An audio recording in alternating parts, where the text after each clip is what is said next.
Jaime Durán Barba y Santiago Nieto, El arte de ganar. Cómo usar el ataque en campañas electorales exitosas. Post-scriptum. La violencia en la lucha por el poder. 1. El poder autoritario. Originalmente los seres humanos vivieron las mismas penurias que otros simios. El hambre y la sed los atormentaron, y sus angustias giraron en torno a la posibilidad de comer o de ser comidos por otros depredadores. Con el tiempo evolucionaron, pudieron atender sus necesidades elementales, sometieron a otros seres vivos, domesticaron animales y plantas, los criaron, seleccionaron, los usaron como alimento, los entrenaron para transportar objetos y gentes, usaron sus frutos, su carne, sus huesos y sus pieles para comer, protegerse del frío y fabricar armas. A diferencia de otros simios, los seres humanos alteraron de manera radical el conjunto del planeta, transformaron los bosques, los valles, los mares, sistematizaron conocimientos, usaron formas complejas de comunicación, inventaron la escritura y pudieron guardar su historia y sus mitos, se reprodujeron de manera sostenida y terminaron dominando el mundo. Inicialmente se organizaron en pequeños grupos de cazadores y recolectores nómadas. En la horda primitiva el más fuerte tuvo el poder, el macho más corpulento sometió a los otros y se impuso por su capacidad de pelear, atacar y defenderse, acechar y esconderse, comer a los otros y no ser comido por ellos, golpear sin ser golpeado. Fueron las preocupaciones que estuvieron en el centro de la lucha por el poder desde ese entonces. Cuando fueron más numerosos y sofisticados, su organización se volvió compleja y la lucha por el liderazgo adquirió nuevas formas, que evolucionaron desde las peleas a mordiscos, propias de las bandas de homínidos, hasta los procesos electorales contemporáneos. El más fuerte conservaba el liderazgo del grupo hasta que envejecía y era desplazado por otro, que lo derrotaba o lo liquidaba. En cada horda, los más agresivos buscaron el poder. Los más débiles y los que no podían o no querían despedazarse con otros, no compitieron. Los enfrentamientos entre esos machos alfa se mostraron constantes y feroces. Recalquemos que, por lo general, fueron machos. El poder en la horda no fue para las hembras. El líder se impuso por su fuerza, sin consultar la opinión de los otros miembros del grupo. Su legitimidad se basaba en el temor que infundía a los demás y no en su aceptación o simpatía.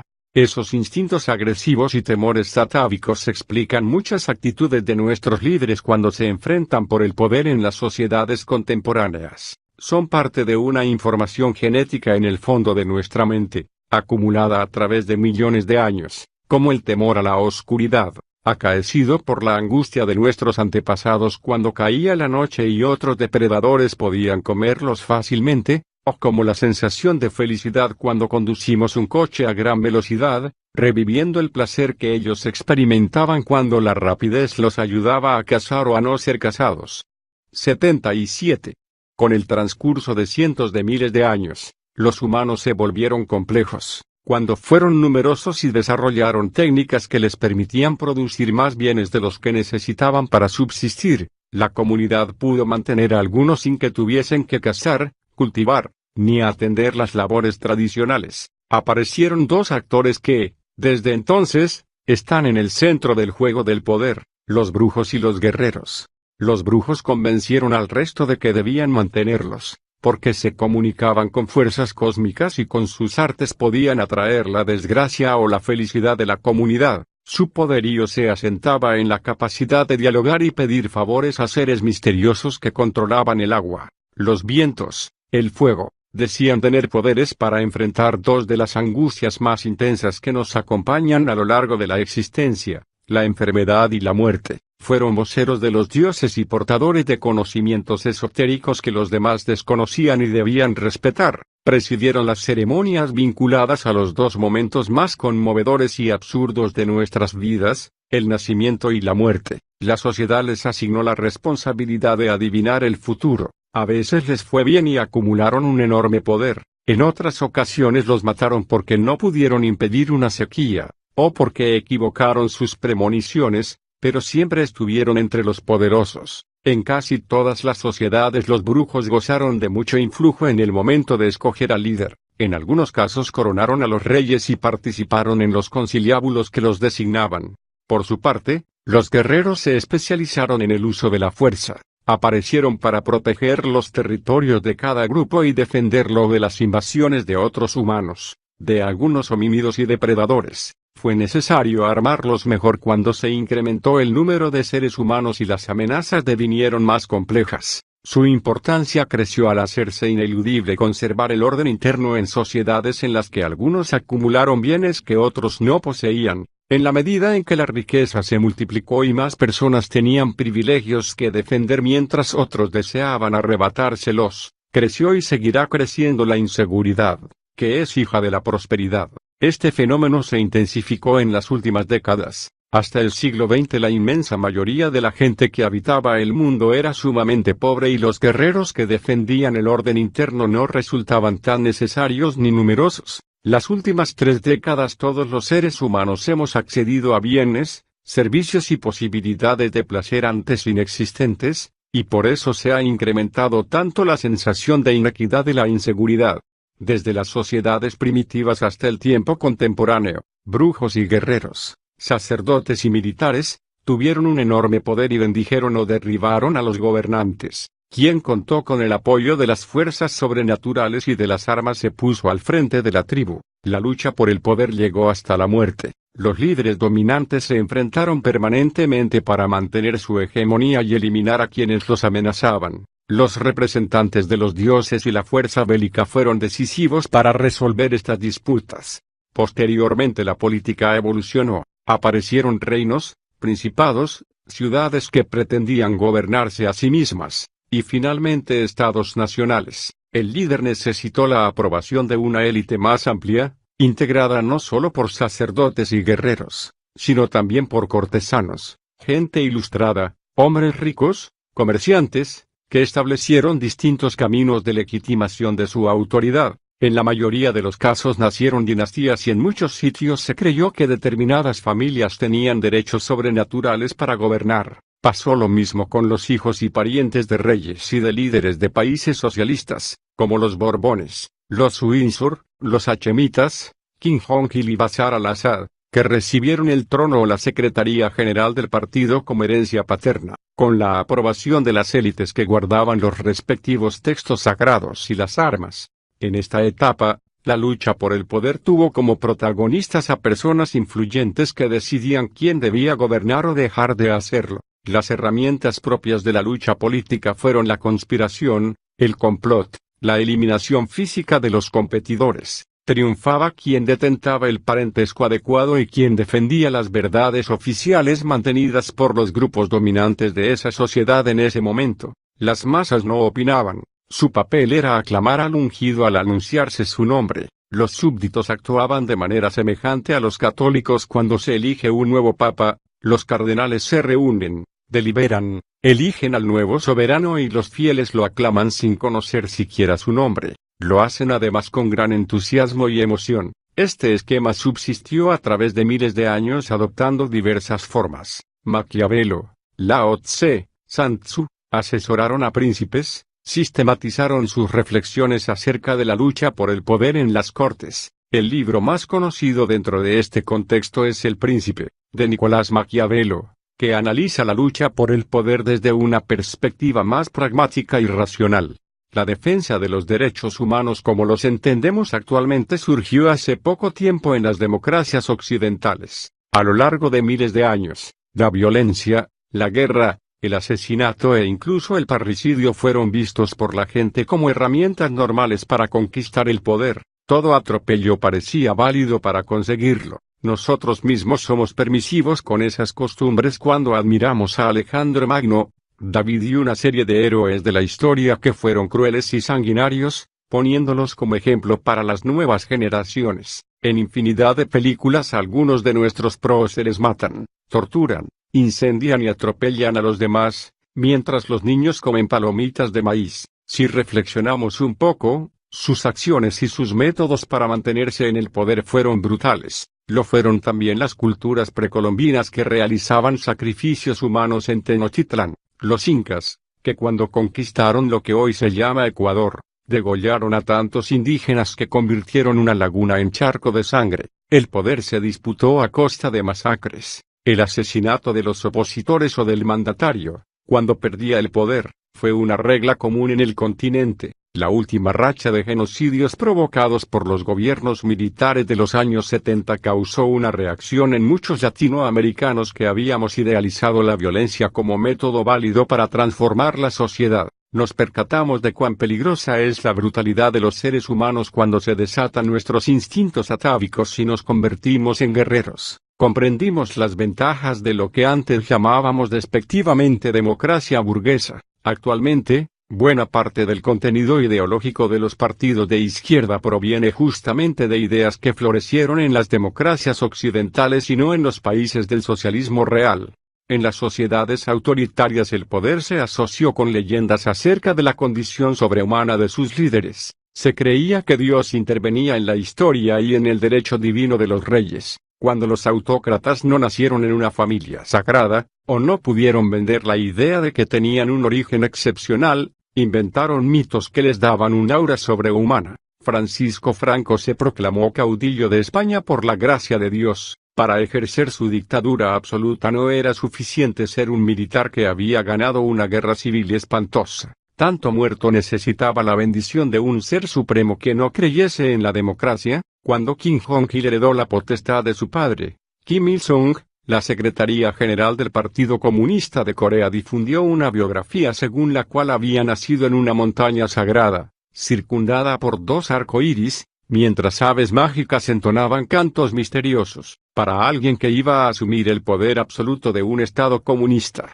no era de buen gusto haber nacido en una vulgar maternidad de Vladivostok, como ocurrió en la realidad. Se proclamó líder supremo con el apoyo de las Fuerzas Armadas, la corte y los guardianes de la fe del Partido Comunista. Las leyendas sobre los eventos sobrenaturales de su vida fueron solo tonterías que ayudaron a legitimar su autoridad despótica. En la sociedad autoritaria, la lucha por el poder se resolvía con la eliminación física del líder o de los aspirantes a reemplazarlo. Algunos autores defienden los abusos del despotismo diciendo que hay que comprender el tiempo en que vivieron los personajes, pero esto es relativo. El problema no tiene que ver solamente con la época, ni siquiera con las culturas. La lucha sangrienta por el poder y el sojuzgamiento de los súbditos es inherente a la sociedad totalitaria. La crueldad de los gobernantes tiene mucho en común desde las acciones de Santa Irene, emperatriz de Bizancio, que para conseguir el poder no vaciló en reventar los ojos de su hijo Constantino, pasando por la sucesión de tantos monarcas europeos, el gobierno de Stalin, el de Hitler, el de Bokassa en Centroáfrica, el de Videla en la Argentina, el de Pinochet en Chile. Lo que existe es una lógica de la sociedad totalitaria que ha funcionado de la misma manera desde hace siglos y que subsiste en algunos países en el tiempo contemporáneo. El poder totalitario no concibe la alternabilidad. Stalin en Rusia, Mao en China, los reyes de Arabia Saudita, Trujillo en República Dominicana, Somoza en Nicaragua, Papa Doc en Haití, mantuvieron el cargo hasta el fin de sus días. Todo autócrata trata de perpetuarse en el poder. La disputa por el trono implicó con frecuencia una lucha a muerte entre los pretendientes a la corona o a la Secretaría General del partido. Las historias relatadas por el rey Hussein de Jordania acerca de los asesinatos y la sucesión entre los soberanos hachemitas, 78, tienen la misma lógica que los procesos de Moscú, que significaron la humillante ejecución de casi toda la élite revolucionaria soviética tras la muerte de Lenin, 79. Ordenados por Stalin entre 1934 y 1939. En ellos, casi todos los líderes soviéticos que rodearon a Lenin fueron forzados a declararse espías alemanes, y en muchos casos a pedir su propia ejecución. Actualmente, nuevos totalitarismos light parecen seguir un esquema similar, pretenden la reelección indefinida de sus caudillos, organizan cambios constitucionales y consultas populares manipuladas, emulando a las que organizaron en su momento Hitler y Franco. En la sociedad autoritaria el poder se personaliza, el gobernante encarna la verdad absoluta y quienes se le oponen son la personificación del mal o de la herejía. No cabe la idea de la alternabilidad, el respeto a la opinión del disidente, y la posibilidad de que el mandatario pueda dejar su cargo, para intentar recuperarlo después, dependiendo de la caprichosa voluntad de la gente, el líder, su familia, el partido, los nobles, los revolucionarios iluminados, son el Estado, los poseedores de la única visión correcta de la realidad, que es la oficial, quienes la cuestionan deben ser segregados. La majestad del poder se mantiene a todo precio. No cabe criticar al monarca sin correr el riesgo de ser perseguido y perderlo todo, incluso la vida. Los textos clásicos del ataque y defensa en política 80, se concibieron dentro de ese esquema, donde la lucha por el poder tuvo una lógica militar. El monarca se preocupaba por conseguir el apoyo de quienes lo mantenían en el trono y de inutilizar o exterminar a posibles arrebatadores. En ese tipo de sociedad los actores de la historia fueron los reyes, los generales, los miembros del comité central del partido, los religiosos o líderes ideológicos, nobles, propietarios de la tierra y otros pocos con influencia. El conflicto tuvo sentido en la medida en que les interesó a ellos, porque eran los únicos que decidían qué ocurría con el poder. No existía la opinión pública, la gente común carecía de importancia. 2. La lucha por el poder en las sociedades democráticas. A partir de las últimas décadas del siglo XVIII se instauró la democracia en los Estados Unidos, Polonia y Francia. La Constitución norteamericana, escrita en 1774, comienza diciendo: nosotros el pueblo. Los habitantes de 13 colonias británicas decidieron conformar un estado por su propia voluntad, sin consultar a dioses ni a seres excepcionales. Eligieron las autoridades que quisieron, sin tomar en cuenta tradiciones o linajes. En esa tierra no había nobles ni familias sagradas. Cuando crearon el primer estado democrático de la historia, los norteamericanos no experimentaron los desgarramientos con el pasado, propios de los pueblos europeos. Estados Unidos era un país de plebeyos emigrantes escapados del hambre y de las persecuciones religiosas que tuvieron lugar en la Europa de la Revolución Industrial. Como no creían en las viejas supersticiones sobre el poder, ni habían tenido filósofos y eclesiásticos que sacralizaran la autoridad, tampoco necesitaron teóricos que las refutaran para defender la legitimidad de la democracia. Desde un inicio los norteamericanos eligieron a sus dirigentes entre la gente común, se alternaron en el poder y no se hicieron problemas metafísicos con su pragmático régimen. El texto teórico fundador de los Estados Unidos, el Common Sense de Paine, fue un libro sencillo, que hacía honor a su nombre, el sentido común.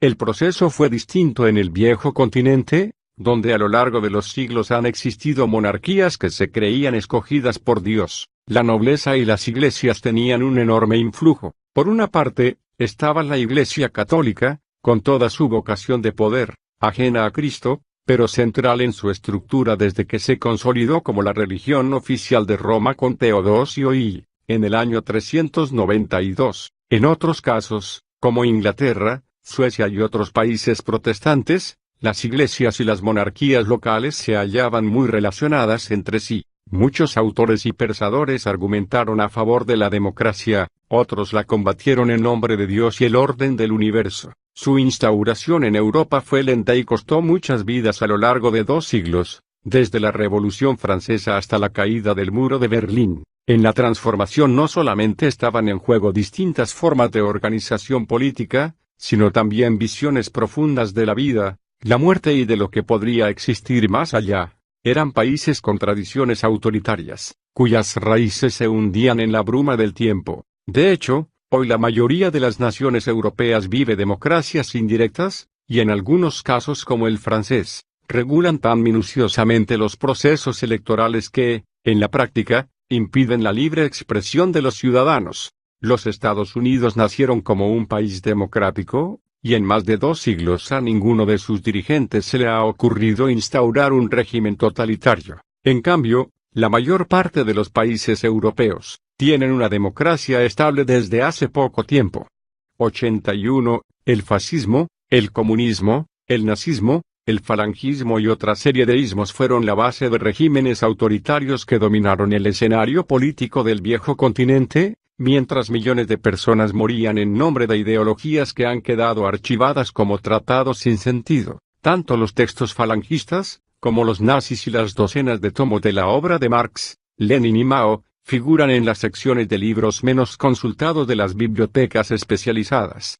3. Conflicto y democracia en América.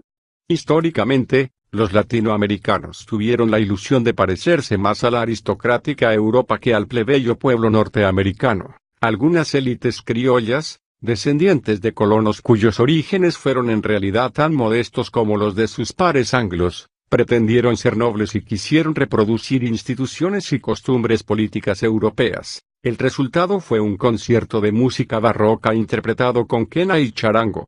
Mientras los norteamericanos discutían poco y producían mucho, en nuestros países la lucha ideológica ocupó un lugar central y las élites latinoamericanas se dedicaron más a discutir las teorías europeas que a trabajar para consolidar la democracia y lograr un mayor bienestar. 82. Desde principios del siglo XX muchos de nuestros países aprobaron una legislación social avanzada para proteger a un proletariado aún inexistente, y las viejas aristocracias tuvieron puesta la vista en París como la cuna de la civilización. Desde el Río Bravo a la Patagonia se enfrentaron conservadores y liberales. Su lucha dio sentido a la política latinoamericana de la primera etapa. Unos se creían portadores de la nueva edad del progreso, la racionalidad y la ciencia, mientras que otros defendían la tradición y una visión romántica de la vida. 83. Los intelectuales de uno y otro bando produjeron una extensa literatura, defendiendo sus posiciones y atacando con pasión a sus opositores. Los liberales acusaron a los conservadores de oscurantistas y enemigos del progreso. Los conservadores tildaron a los liberales de masones, servidores del demonio. Los jerarcas religiosos participaron de la pugna y hubo candidatos católicos devotos que participaban de las procesiones, y políticos liberales que iban a misa a hurtadillas, o que realmente no asistían a los oficios religiosos porque eran ateos. En esos años, el ateísmo tuvo más presencia que el agnosticismo. Actualmente se ha difundido más bien una actitud de indiferencia ante la religión. Los políticos y escritores iluministas fueron ateos militantes y produjeron una literatura apasionada de ataque a las creencias religiosas. 84, pero con la excepción de Brasil, México, Haití y Nicaragua, autotitulados imperios por breves períodos. 85, América Latina fue regida por gobiernos democráticos alternados en el poder con dictaduras militares, que generalmente se autocalificaron de provisionales y republicanas. El pensamiento democrático suponía que nadie nacía predestinado para gobernar y que la oposición debía tener garantías. 86. Quien ambicionaba dirigir la sociedad se convirtió en mandatario y dejó de ser soberano. No era designado por seres que están fuera del planeta, sino que necesitaba convencer a sus electores para que le otorgaran un mandato por un tiempo determinado. No se trataba de matar a los rivales, sino de seducir a la gente y ganar las elecciones. Inicialmente, en casi todos los países el derecho al voto se limitó a los hombres, a los propietarios de la tierra o a determinados grupos de la élite, las mujeres, los pobres, los analfabetos, los trabajadores, los miembros de minorías étnicas, quedaron excluidos. Progresivamente los derechos humanos se fueron ampliando. La tesis de un hombre, un voto se constituyó en la bandera de los sectores más progresistas, deseosos de que todos los ciudadanos tuviesen el mismo derecho a elegir y ser elegidos. La instauración de la democracia no significó que los políticos se civilizaran demasiado y dejasen de matarse. La Revolución Francesa terminó en una carnicería que condujo al imperio de Napoleón, y la lucha política estuvo sembrada de cadáveres. Incluso en los Estados Unidos, donde no se enfrentaron monárquicos y republicanos, hubo violencia, magnicidios y una cruenta guerra civil. Siempre nos llamó la atención la experiencia de Roberto Todd Lincoln, hijo del presidente que abolió la esclavitud en su país, que presenció físicamente el asesinato de su padre, y de los presidentes Garfield y McKinley. 87. La tasa de magnicidios actual no permitiría que alguien, a lo largo de su vida, sea testigo del asesinato de 3 presidentes, en un mismo país, ni siquiera por televisión. Hablamos siempre de la democracia actual en Occidente y de América Latina. Si revisamos la historia antigua de la región, o lo que actualmente ocurre en otras culturas, hubo bastantes presidentes que murieron en funciones y muchos ciudadanos fueron asesinados por dictaduras brutales. También la democracia era elitista y solo los caballeros importantes llegaban al poder. Hasta las primeras décadas del siglo XX, en muchos de nuestros países los hombres notables solicitaban a un personaje respetable que presidiera el Estado, y cuando aceptaba esa responsabilidad, organizaban elecciones por puro formulismo, que se cumplían para confirmar la decisión de los grupos dominantes. No se hacían campañas electorales. Pedir el voto en casi toda América Latina parecía algo indigno de un caballero con talla de estadista. Se planteaba un juego de formas. El presidente decía no tener ambición de ser elegido, sino que se le solicitaba presidir el Estado y él admitía sacrificarse por la patria desempeñando esa función. 88. Las concentraciones y las movilizaciones políticas fueron la gran novedad de la primera mitad del siglo XX en esta parte del continente, impulsadas por la aparición y difusión de la radio, que amplió la democracia. Algunos candidatos pidieron su voto a los ciudadanos, organizaron actos multitudinarios y congregaron masas. Los sectores más conservadores criticaron a estos pioneros por su espantoso mal gusto. Empezó la época de líderes populistas que encabezaban multitudes, vistas por los elitistas como ignorantes, Perón con sus descamisados, Aya de la Torre con los trabajadores del APRA, Lázaro Cárdenas y la Organización Popular Mexicana, Velasco Ibarra y su chusma velasquista. El poder se alejaba de los círculos exclusivos y estaba más cerca de una pequeña burguesía que emergía encaramada a organizaciones de obreros y artesanos. La sociedad continuaba siendo vertical y los hombres importantes conducían al resto. Los líderes, en general, eran personas con una preparación sofisticada para los niveles comunes de su época, oradores fogosos que planteaban las campañas electorales como verdaderas batallas entre los buenos y los malos. El triunfo de la Revolución Soviética llevó a su apogeo el enfrentamiento entre las ideologías. Hacia la primera mitad de ese siglo, los socialistas nacionalistas dirigidos por los nazis y los internacionalistas, 89, encabezados por los comunistas, se enfrentaron en una guerra sangrienta, que se inició con la masacre de España y continuó con el horror del Holocausto judío y los millones de muertos de la Segunda Guerra Mundial. Aplastados los delirios ideológicos de los nazis y los fascistas, las fuerzas socialistas y comunistas siguieron adelante con sus utopías y se enfrentaron con quienes defendían el liberalismo y el libre mercado. La rivalidad entre las ideologías de la Guerra Fría llevó a la publicación de montañas de piezas de propaganda para difundir las doctrinas de ambos bandos. La Iglesia Católica Europea inspiró el surgimiento de la democracia cristiana y en la izquierda crecieron los socialistas democráticos. Unos y otros pretendieron ser una tercera vía entre el comunismo y el capitalismo. Promovieron fundaciones, institutos, centros de adoctrinamiento, escribieron ríos de textos, realizaron un enorme esfuerzo para formar cuadros que lucharan por sus causas. Las elecciones generaron pugnas violentas entre quienes mantenían unas y otras tesis. Hubo mucha pasión de ambos lados, una gran dosis de emotividad y superstición, disfrazada de opción racional, hizo que algunos creyeran que el comunismo era cosa del demonio 90, y que otros supusieran que encontrar algún mérito en el monstruo capitalista y el imperialismo constituía una traición a la especie. 91. Existe el mito de que en la edad de las ideologías los electores estudiaban los programas de gobierno, optaban fríamente por las mejores alternativas para su país y votaban conscientemente. La verdad es que esa fue la edad de la pasión. Las posiciones de los electores, como casi todo lo que hacemos los humanos, parecieron enormemente irracionales y asunto de fe. Las ideologías, cuando se tomaron en serio y peor cuando se mezclaron con la religión, actuaron con la misma brutalidad que el cristianismo medieval o el islam radical contemporáneo. De hecho, provocaron las mayores masacres de la historia de la humanidad en Europa, Asia, África, América Latina y en todo sitio donde se enfrentaron los creyentes de los distintos ismos. En sus últimos años, la Guerra Fría produjo en América Latina una lucha entre dictaduras militares y guerrillas de izquierda que en algunos países culminaron con asesinatos masivos. Hasta hace pocos años, la democracia siguió entendida como un asunto de pocos.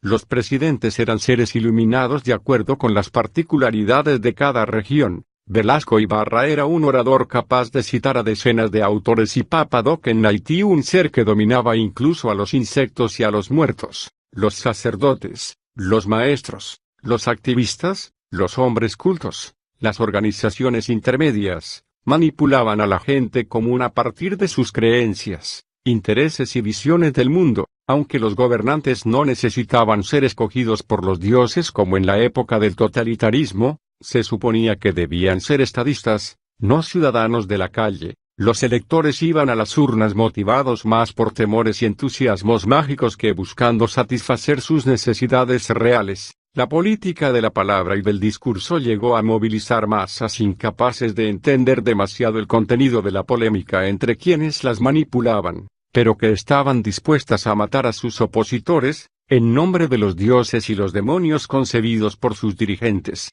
Maquiavelo seguía vigente. Los nuevos príncipes, los sujetos de la política, eran los líderes elitistas que encabezaban bandos en pugna. El ropaje era racional e idealista, la realidad, supersticiosa y fanática. Cuando se enfrentaban un orador comunista y un derechista, nadie esperaba que se pusieran de acuerdo y encontraran una verdad. Lo hacían para destruirse unos a otros en nombre de sus mitos, mientras la mayoría de la gente permanecía en la pobreza y la ignorancia. Los personajes más sofisticados de hace 50 años tenían en su cabeza menos información que un estudiante común de secundaria de estos días. Los conservadores no leían los textos de los masones liberales porque la mayoría de ellos estaban en el índice de la Iglesia. 92. Los liberales leían los textos conservadores para burlarse de ellos. Lo mismo ocurrió con los partidarios del comunismo y de la democracia. Los jóvenes se hacían liberales, socialistas o conservadores antes de saber qué significaban esas palabras, pero decían que estaban dispuestos a sacrificarse por esos principios sin conocerlos. Diversas motivaciones familiares, psicológicas, de autoridad y de otra índole, los llevaban a adherir a una doctrina, para posteriormente aprender lo que tenían que creer. El respeto por la opinión de los adversarios era poco usual en ese mundo maniqueo. A fines del siglo XX se derrumbaron los países socialistas, en medio de un fracaso económico estrepitoso, y desapareció el comunismo clásico de la Tercera Internacional. La democracia y el libre mercado se impusieron en Occidente como únicos esquemas viables de organización política y económica, y muchos creen que puede establecerse sin más en otras culturas, y que serán inmutables y eternos, cosa improbable en la historia de la humanidad.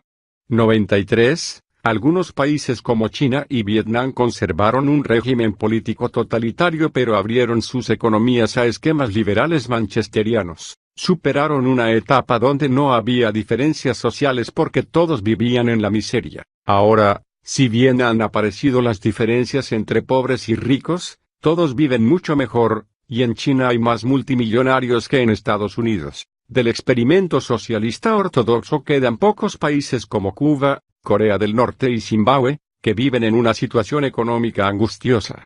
En las 3 últimas décadas del siglo XX nació en Occidente una democracia de masas, muy distinta de la de hace 50 años, impulsada por la evolución de las comunicaciones, la revolución sexual y la feminización de la cultura. Es la democracia de la posmodernidad. La mayoría de nuestros dirigentes, formados a la sombra de los viejos líderes, tiene dificultades para entender esta nueva época, mientras las nuevas generaciones no logran todavía formular una alternativa, pero se aburren con los viejos esquemas de hacer política.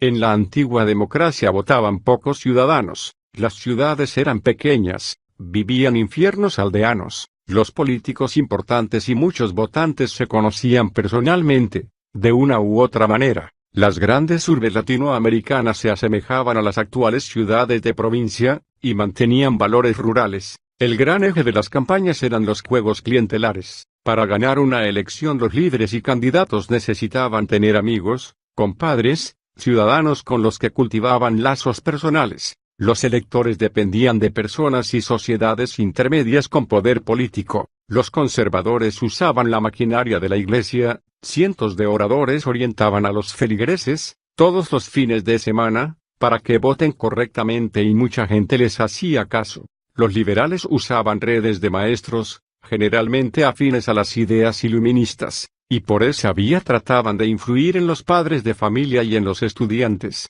Cuando aparecieron las ideas comunistas y socialistas, los sindicatos fueron correas de transmisión de estas ideologías. Sería imposible entender al PRI de Lázaro Cárdenas, al justicialismo de los años 50 o a la PRA de Aya de la Torre sin tomar en cuenta a las organizaciones laborales de sus respectivos países. Menos todavía comprender la dinámica del Partido Comunista Chileno o de otra serie de organizaciones políticas vinculadas a la Tercera Internacional. Sin la presencia de las organizaciones laborales, las movilizaciones políticas eran un buen espectáculo. En ciudades donde la vida transcurría muy aburrida, la gente, sin mucho para hacer, participaba de las manifestaciones y rompía la monotonía de los pequeños entornos cotidianos, se impresionaba por su fuerza, conversaba sobre lo que ocurría en ellas, las comparaban. Esos eventos movían a algunos indecisos. Los electores sumisos aceptaban con gratitud bolsas de comida, refrescos, obsequios de los candidatos, y votaban por quienes se los entregaban. Había una oferta de diversión tan pobre que muchos entregaban su tiempo a oír las sesiones del Congreso por la radio. La proximidad física en que vivía la gente no se compadecía con las distancias de otro tipo que separaban a los poderosos de los más débiles. No nos referimos solamente al poder político, sino a la cotidianidad en todas sus formas. Desde los primeros años, los seres humanos aprendemos las relaciones del poder en la familia, en la iglesia, en la escuela. Los padres mantenían con sus hijos una distancia que es ahora impensable. Los sacerdotes eran venerados. La gente no tenía información científica acerca de cómo eran los seres humanos en general, ni tampoco sobre sí mismos y sus vecinos, y explicaban mágicamente por qué actuaban de una u otra manera. Los mitos distorsionaban las relaciones personales. Es increíble que en las pequeñas aldeas de la Edad Media tantas ancianas, bien conocidas durante toda la vida por sus vecinos, hayan sido quemadas al ser denunciadas como brujas por mostrar una verruga o porque tenían mal genio. Hoy nos conocemos menos en persona, pero la ciencia permite saber mucho acerca de todos. Los seres humanos en general, y los latinoamericanos en particular, somos muy parecidos. Los estudios evidencian que tenemos diferencias mínimas. Cuando llegamos a un país o a una ciudad y consultores bisoños o políticos sin experiencia internacional nos anticipan que los habitantes de ese sitio poseen una idiosincrasia misteriosa, distinta a la de los demás latinoamericanos, que solo ellos pueden entender, siempre nos provocan una sonrisa. Claramente son personas de mentalidad provinciana, que desconocen el resto de América Latina. Todos creen ser completamente originales, pero básicamente las semejanzas resultan notorias. Al iniciarse el siglo pasado, algunos activistas de izquierda enseñaron y difundieron la estadística, una herramienta que llevó a una comprensión más racional de la sociedad. La ciencia avanzó y la sexualidad y todos los recovecos de las relaciones humanas fueron estudiados y entendidos más allá de las supersticiones, gracias al desarrollo de la psicología, la antropología, la arqueología, la sociología, la semiótica y otras disciplinas. Pero lo central lo constituyó el avance de los medios de comunicación. David Cooper, apóstol de los movimientos revolucionarios de los años 60, dijo que los símbolos y los ropajes eran indispensables para mantener el orden social tradicional. 94. Suponía que si un día los jóvenes ingleses pudiesen imaginar al arzobispo de Canterbury encabezando una procesión en calzoncillos, se volverían revolucionarios. ¿Qué autoridad puede tener un obispo desfilando sin los atuendos propios de su jerarquía? La humanización de los dioses sembraría la semilla de la subversión. Eso fue, aproximadamente, lo que ocurrió con el desarrollo de los medios de comunicación. La televisión hizo desfilar a los líderes despojados de sus ropajes y la gente se percató de que no eran divinos, sino que los percibió como uno más de nosotros. Cambió la relación de los súbditos con la autoridad. Los ciudadanos comunes se sintieron mandantes de los mandatarios, y se generalizó una actitud que habría sido vista como subversiva hasta hace pocas décadas. Los más pobres y marginados se sienten iguales a los poderosos. Desacralizados los símbolos, se difundió la sensación de que todos tenemos los mismos derechos. Los dirigentes de ahora no son mejores ni peores que los antiguos, pero su vinculación con los electores ha cambiado. En la nueva democracia se ha debilitado la relación vertical entre los candidatos y la gente común. Es una grave equivocación no tomar conciencia de las enormes transformaciones ocurridas, para replantear la forma y el fondo de la lucha por el poder en la posmodernidad. La lógica de la acción política, y por tanto de los enfrentamientos en el gobierno y en los procesos electorales, tienen ahora otro sentido. 4. Ataque y defensa en la democracia posmoderna. La democracia se amplió en América Latina. Actualmente, en todos nuestros países votan muchos más electores que hace 50 años, no solo en términos cuantitativos, sino también relativos. En varios de ellos, hasta la década del 60, votaba menos del 20% de la población y hoy lo hace el 80%. 95. En muchos casos las mujeres y los analfabetos se incorporaron a los padrones electorales en la segunda mitad del siglo XX. Los caminos y las carreteras han llegado a lugares que antes eran inaccesibles. Los medios de comunicación, a través de la difusión, involucraron a mucha gente a la vida política y hoy votan muchos ciudadanos que antes no participaban de ninguna manera en las cuestiones del poder. En Ecuador se incorporó recientemente a los jóvenes mayores de 16 años al padrón electoral. La política clientelar mantiene su influjo en los procesos, especialmente en las ciudades más pequeñas y en las zonas rurales, pero incluso en esos ámbitos ha adquirido nuevas formas. La incorporación masiva de las mujeres a las actividades productivas generó una sociedad con nuevos valores, que es indispensable comprender para analizar el tema del conflicto en la sociedad posmoderna. Hace pocos años era prestigioso ser cazador, hoy lo es ser ecologista. Cuando algún personaje público se sentía herido en su honor, enviaba a sus padrinos para desafiar a su adversario a un duelo a muerte. El desafiado escogía arma, lugar, y nombraba a sus respectivos padrinos para que los caballeros se enfrenten en el campo del honor. Si alguien actuara de esa forma en nuestros días, sería el hazmerreír del continente. Hasta hace poco el matón de barrio era un héroe. El que defendía sus principios a trompadas era respetado. Hoy, un hombre que golpea a una mujer o incluso a otro hombre, es visto como un bruto. Las mujeres implantaron una nueva forma de ver el mundo, donde el respeto a las diferencias y a los derechos civiles son parte importante de la vida. Gracias a la feminización de la cultura, los líderes políticos se hicieron menos delirantes, más pragmáticos, y se ven obligados a ser más tolerantes. La gente busca presidentes que solucionen sus problemas, que les den bienestar, que les permitan vivir mejor. El conflicto político adquirió un nuevo significado. Tiene sentido cuando permite satisfacer los intereses y pasiones del ciudadano común. Mientras algunas distancias se agrandaron, otras se debilitaron al punto de desvanecerse. En realidad somos más numerosos y tenemos poco contacto físico con otros habitantes de la misma ciudad. Ya no es posible saber lo que dicen los electores conversando con unos pocos amigos, compadres y curas párrocos. En muchas ciudades de América Latina son pocas las personas que conocen todos sus barrios, y es inevitable recurrir al uso de las encuestas para saber qué opina la gente. Hacer una campaña electoral o manejar la imagen de un gobierno sin investigación sistemática, es simplemente un disparate. Por otra parte, la existencia de las encuestas democratizó el juego político. La prensa publica permanentemente estudios de opinión, y los líderes conocen por esa vía lo que piensan los ciudadanos acerca de todo lo imaginable. Los medios de comunicación, los políticos y hasta los jueces terminan tomando resoluciones basados en lo que reflejan las encuestas. 96.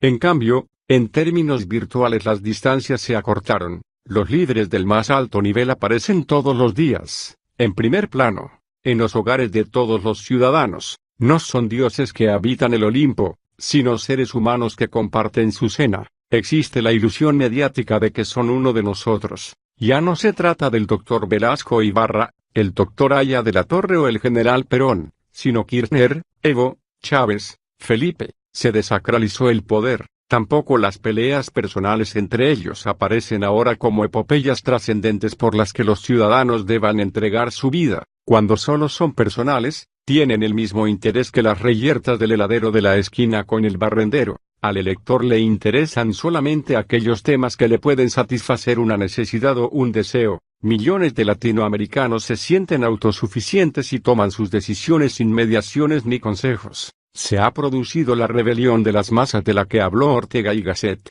97. Vivimos en una soledad creciente en el mundo físico, pero comunicados todo el tiempo, de manera electrónica, con muchos otros a través de la red o de los celulares. Lo virtual invade cada vez más la realidad. El individualismo se refuerza día a día. Se debilitaron muchas relaciones humanas propias del tiempo antiguo, socializados en contacto con la televisión más que con su madre, comunicándose más con el computador que con otros seres vivos, navegando en la red y estableciendo más relaciones virtuales que reales. Los jóvenes que tomaron conciencia de la vida navegando no pueden percibir el conflicto político de la misma manera que los líderes que se formaron militando en grupos de izquierda o de derecha. El contenido heroico de los enfrentamientos ideológicos quedó afectado por el derrumbe del muro de Berlín. La cotidianidad ha invadido la política. Durante el siglo pasado algunos decían que estaban dispuestos a morir por defender a la Iluminación o a la Iglesia, al comunismo o la democracia. Hoy todo eso ha perdido sentido. En Occidente cada día aumentan los que creen que una vida humana es más valiosa que el triunfo de una idea o de un dios. Cuando la televisión difunde las imágenes de decenas de españoles muertos en el atentado de Atocha, cientos de miles de ciudadanos salen a las calles a pedir que las tropas españolas salgan de Irak. 98. Ningún sueño imperial vale más que las vidas de esos seres humanos anónimos, asesinados cuando iban en el metro a su trabajo. Los ciudadanos comunes se han tomado el espacio de la política. Ellos deciden quién gobierna y quién deja de gobernar. Votan guiados por simpatías, resentimientos y necesidades. Sus problemas, su vida cotidiana y su progreso económico determinan el resultado de las elecciones. Las posturas ideológicas disfrazaron intereses sectoriales que hoy se exhiben con más transparencia. En muchos casos, las justificaciones teóricas ya no son necesarias.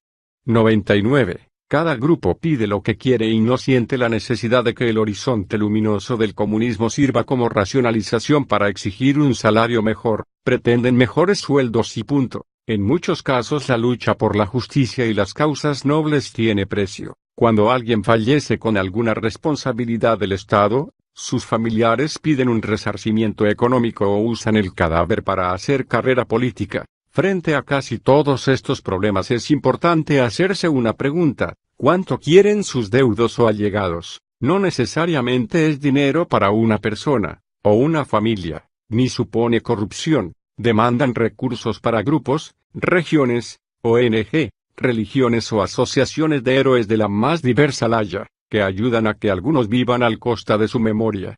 La gente es menos ignorante y más utilitaria que antes. La televisión transmite a una velocidad vertiginosa lo que ocurre en todos los lugares del mundo. Hace años, los mitos se mantenían gracias a la ignorancia de la gente. Se sabía poco acerca de lo que hacían algunos caudillos de la revolución proletaria como Ceausescu o Haile Mariam Mengistu.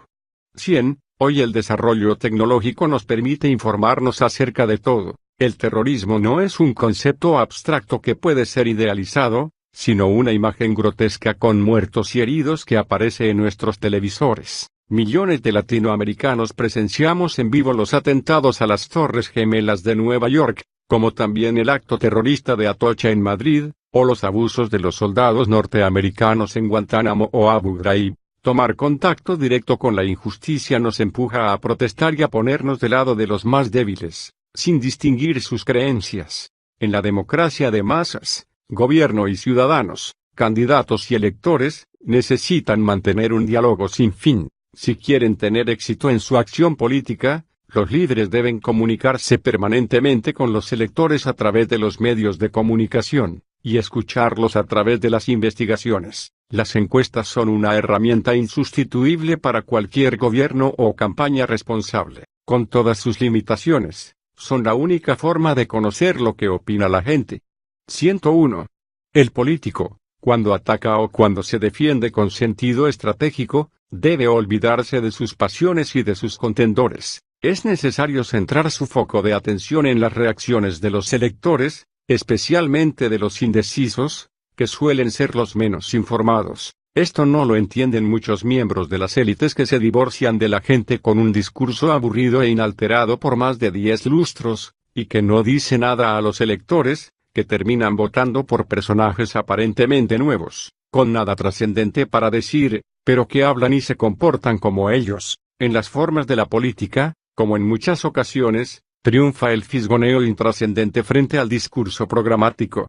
La aparición de esta nueva forma de hacer política explica en buena parte la crisis que vivimos, a la vez que supone un replanteamiento de muchos paradigmas dentro de los cuales se movieron las campañas electorales. En este libro afrontamos el tema del conflicto en la democracia de masas propia de la sociedad posmoderna. La política cortesana ha perdido sentido, y aunque no nos guste, vivimos lo que, Parafraseando a Kundera, podríamos llamarla insoportable liviandad de la política.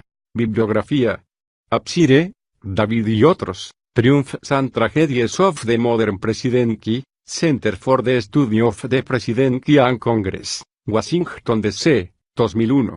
Adorno, Teodoro y otros. La personalidad autoritaria. Proyección, Buenos Aires, 1965.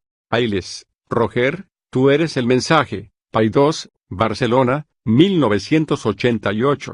Almeida, Alberto Carlos, Acabezado eleitor, Estrategia de campana, Pesquisa e Vitoria electoral, Récord, Río de Janeiro, 2008. Erros nas pesquisas eleitorais de opinia con tilde o, Récord, Río de Janeiro, 2009. Allen, Cathy, Political Campaigning, The National Women's Political Caucus, Washington D.C., 1990. Ansolaver, Stephanie Santo y Yengar, Going Negative, Free Press, Nueva York, 1995. Winning, but losing, How Negative Campaigns Electorate, Manipulate News Media, http://pcl.stanford.edu/common/docs/research/y-yegar/1996/goingnec.html. Arterton, Christopher, Las estrategias informativas de las campañas presidenciales, Ateneo, Caracas, 1987.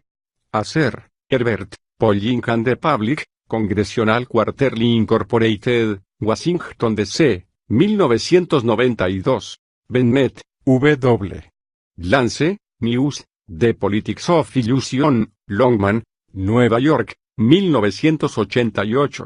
Bean, San, El arte de la guerra y, EDAF, Madrid, 1996. Bobbio, Norberto, Derecha e Izquierda, Razones y significados de una distinción política, punto de lectura, México, 2001. Bock, Cisela, Li-Ying, Moral Choice in Public and Private Life, Vintage Books, Nueva York, 1989. Brown, Lillian, Your Public Mess, Newmarket Press, Nueva York, 1989. Bruckner, Pascal y Alain Finkielkraut, La aventura a la vuelta de la esquina, Anagrama, Barcelona, 1980. Cabrera Forneiro, José, La salud mental y los políticos, Caledon, Madrid, 2008. Cantril, Albert H., The Opinion Connection, Polling, Politics and the Press, C. Q. Press, Washington D.C., 1991. Cohn-Bendit, Daniel, La revolución y nosotros, que la quisimos tanto, Anagrama, Barcelona, 1987. Koch, Jeff Scott, The Elements of Speech Writing and Public Speaking, Macmillan, Nueva York, 1989. Carville, James, Where Right, The Wrong, A Handbook for Spirited Progressives, Random House, Nueva York, 1996. Cooper, David, La muerte de la familia, Paidós, Buenos Aires, 1972. Cronin, Thomas E., Direct Democracy, The Politique of Initiative, Referendum and Recall, Harvard University Press, Cambridge, 1989. Xitrom, Daniel J., Media and the American Mean, University of North Carolina, 1982. Christian, David, Mapas del Tiempo, Introducción a la Gran Historia, Crítica, Barcelona, 2005. De la Torre, Carlos, Un solo toque, Populismo y cultura política en Ecuador, CAP, Quito, 1996. Dione J.R., E. J. We Americans at Politics, Touchstone, Nueva York, 1991. Dixit, Avinash K., Thinking Strategically, WW. Norton and Company, Nueva York, 1993. Durán Barba, Jaime, Pensamiento Popular Ecuatoriano, Colección Biblioteca Básica del Pensamiento Ecuatoriano, Banco Central del Ecuador, Corporación Editora Nacional, Quito, 1981. El 15 de noviembre de 1922 y la fundación del socialismo, relatados por sus protagonistas, Colección Popular 15 de noviembre, Instituto Nacional de Formación Obrera y Campesina, Informática Social, Infoqui Corporación Editora Nacional, Quito, 1982. Movimientos sociales en el Ecuador en 1970, unidad y crisis de las centrales sindicales, en los movimientos populares en América Latina, siglo XXI, México, 1986. Orígenes del movimiento obrero artesanal, en Nueva Historia del Ecuador, Sen Grijalbo, Quito, 1991. El triunfo de un nuevo caudillo, Capel, San José de Costa Rica, 1998. La estrategia de comunicación de un gobierno, en Estrategias de Comunicación para Gobiernos, de Roberto Izurieta, Rubén Perina y Christopher Arterton, La Crujía, Buenos Aires, 2003. Carlos Alberto Montaner y otros, el rol de los medios de comunicación en el proceso de transición y consolidación democrática en América Latina, Capel, Colección Cuadernos, San José de Costa Rica, 1993. Y Joseph Napolitan, 100 peldaños al poder, ediciones de la George Washington University e Informe Confidencial, Quito, 2003. Y Santiago Nieto, Mujer, Sexualidad, Internet y Política, los nuevos electores latinoamericanos, Fondo de Cultura Económica, México, 2005. Durandín, Gui, La mentira en la propaganda política y en la publicidad, Paidós, Barcelona, 1982. Erickson, Robert S., American Public Opinion, Allingham Bacon Press, Massachusetts, 1991. Eysenck, H. J. Psicología de la decisión política, Ariel, Barcelona, 1963. La rata o el diván, Alianza, Madrid, 1972. Usos y abusos de la pornografía, Alianza, Madrid, 1979. Faucheux, Ronald D. Road to Victory, Kendall Barraount Publishing Company, Tubuque, 1998. Running for Office, M. Evans and Company, Nueva York, 2002. The Debate Book, Arlington, Campaigns and Elections Publishing Company, 2003. Feinberg, Mortimer y John J. Tarrant, ¿por qué hay personas inteligentes que hacen estupideces? Granica, Barcelona, 2005. Fontevecchia, Jorge, Entretiempo, Aguilar, Buenos Aires, 2005. France, Anatole, La isla de los pingüinos, Fontana, Barcelona, 1995. Freud, Sigmund, El malestar de la cultura, Alianza, Madrid, 1970. Fromm, Eric, El miedo a la libertad, Paidós Ibérica, Madrid, 2006. Fukuyama, Francis, El fin de la historia y el último hombre, The Free Press, Nueva York, 1992. Gabeira, Fernando, Hóspede da Utopia, Nova Fronteira, Río de Janeiro, 1981. Los que amábamos tanto a Revolusa con tilde o, Editora Rocco, Río de Janeiro, 1985. Germani, Gino, Política y Sociedad en una época de transición, Paidós, Buenos Aires, 1962. Populismo y contradicciones de clase en América Latina, Era, México, 1977. Y Stanley B. Greenberg, Middle Class Dreams, Random House, Nueva York, 1995. Grenstein, Freddy, Personality and Politics, Princeton University Press, Princeton, NJ, 1982. González de Alba, Luis, Las mentiras de mis maestros, Ediciones Cali Arena, México, 2002. Hall Jamieson, Kathleen, Dirty Politics, Oxford University Press, Nueva York, 1993. Eifetz, Ronalda. Y Marty Linsky, Liderazgo sin Límites, Manual de Supervivencia para Managers, Paidós Ibérica, Barcelona, 2003. Hermet, Gui, El pueblo contra la democracia, Argos, Madrid, 1989. Osbaum, Eric, Entrevista sobre el siglo XXI, Crítica, Barcelona, 2000. Años interesantes, una vida en el siglo XX, crítica, Barcelona, 2006. Hussein de Jordania, Su Majestad el Rey, insegura está la cabeza, Mateo, Barcelona, 1963.